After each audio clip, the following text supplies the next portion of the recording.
Nicosia is the last divided capital city in Europe. 34 years ago, a violent war separated the Greek and Turkish Cypriot communities. The real problem lies not between these communities, but between Cyprus and Turkey. Today, Cypriot membership of the EU and Turkey's candidacy for membership give new opportunities to resolve this old problem.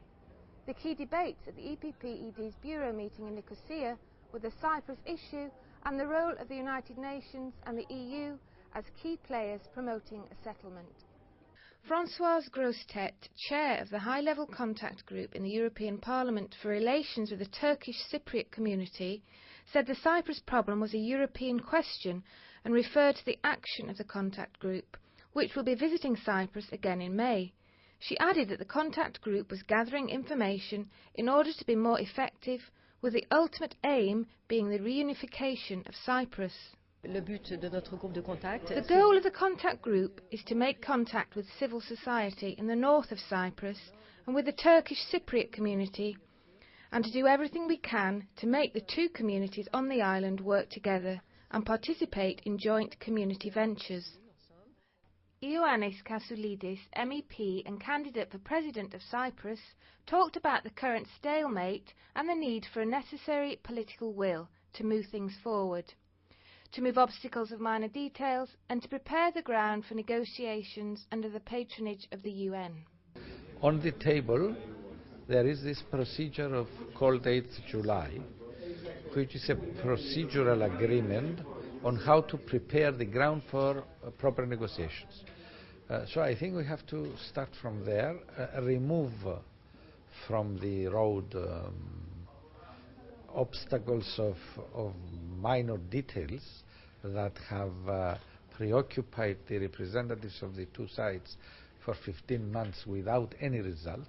I think this is ridiculous. We have to leave it aside, begin right away from there, prepare the ground in a few months, and then be ready for proper negotiations under the aegis of the United Nations.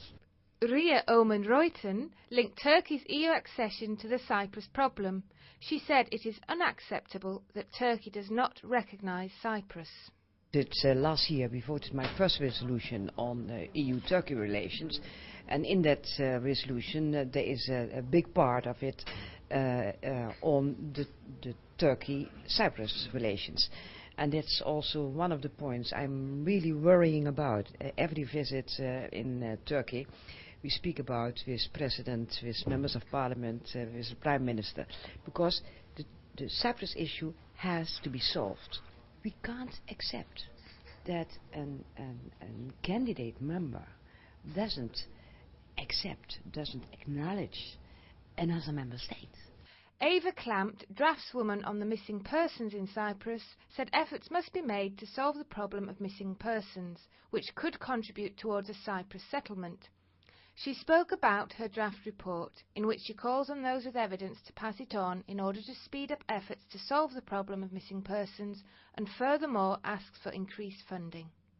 I have just finished my report and submitted it to our committee in the European Parliament. And for me, as the rapporteur, it's very important to show that the European Parliament wants to support the families, the ones who still have missing people.